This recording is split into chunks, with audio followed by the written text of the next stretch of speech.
सोचिए अगर देश की सबसे बड़ी आईटी कंपनियां मुनाफा कमा रही हों, हजारों करोड़ की आमदनी हर तिमाही में हो रही हो, फिर भी वो फ्रेशर्स को नौकरी क्यों नहीं दे रही, और जो पहले से काम कर रहे हैं उन्हें बाहर क्यों निकाला जा रहा है? क्या एआई ने हमारी नौकरियां छीन ली हैं या कहानी कुछ और है? सारी कहानियां जानिए इस वीडियो में।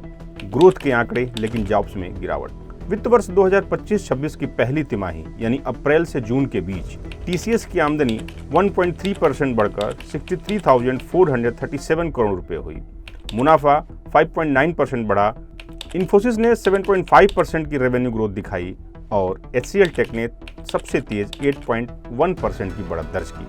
कमाई के ये आंकड़े तो दमदार हैं, लेकिन असल सवाल ये है कि फिर 12,000 कर्मचारियों को टीसीएस ने बाहर क्यों निकालने का प्लान बनाया? इन्फोसिस ने फ्रेशर्स की हायरिंग क्यों बंद की? एचसीएल टेक ने नए लोगों की नियुक्ति धीमी क्यों कर दी? बदली सोच, बदला स्ट्रक्चर। दरअसल अब कंपनियां नए प्रोजेक्ट्स के लिए बड़ी टीम नहीं बनाती, बल्कि सोचती हैं कम लोगों से ज़्यादा काम कैसे लिया जाए। इसका नतीजा ये हुआ है कि कंपनियों की रेवेन्यू पर एम्प्लॉई यानी प्रति कर्मचारी कमाई अब बढ़ रही है। पहले जितना काम 10 लोग करते थे, अब वही काम 4 या 5 कर्मचारी ही कर रहे हैं। एआई और ऑटोमेशन का असर। इस पूरी कहानी का सबसे बड़ा विलेन या हीरो एआई और ऑटोमेशन है। टीसीएस, इन्फोसिस और एचसीएल टेक जैसी कंपनियां अब बड़े पैमाने पर जेनरेटिव एआई और ऑटोमेशन में निवेश कर रही हैं।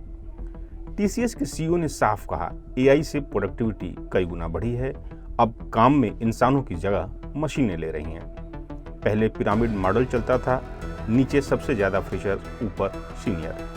अब ये पिरामिड सपाट हो गया है, क्योंकि बेसिक काम के लिए अब फ्रेशर्स की वैसी जरूरत नहीं रही। सख्ती, स्क्रीनिंग और सरकारी दखल। इन्फोसिस अब फ्रेशर्स की भर्ती के पहले कठिन परीक्षा लेती है और जो पास नहीं होते उन्हें बाहर का रास्ता दिखा दिया जाता है। टीसीएस ने 600 अनुभवी कर्मचारियों को ऑफर देने के बाद भी ज्वाइन नहीं कराया और अब ये मुद्दा श्रम मंत्रालय तक पहुंच चुका है। अब कैसी होगी हायरिंग?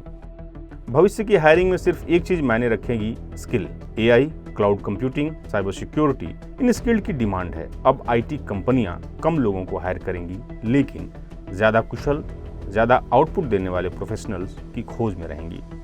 जो पहले से काम कर रहे हैं उन्हें भी कहा जा रहा है अप स्किल करो, नहीं तो बाहर जाओ। युवाओं और कॉलेजों पर असर। इस बदलाव का सबसे बड़ा असर पड़ेगा इंजीनियरिंग कॉलेजों और फ्रेशर्स पर। कैंपस प्लेसमेंट में अब वैसी भारी भरकम हायरिंग नहीं होगी।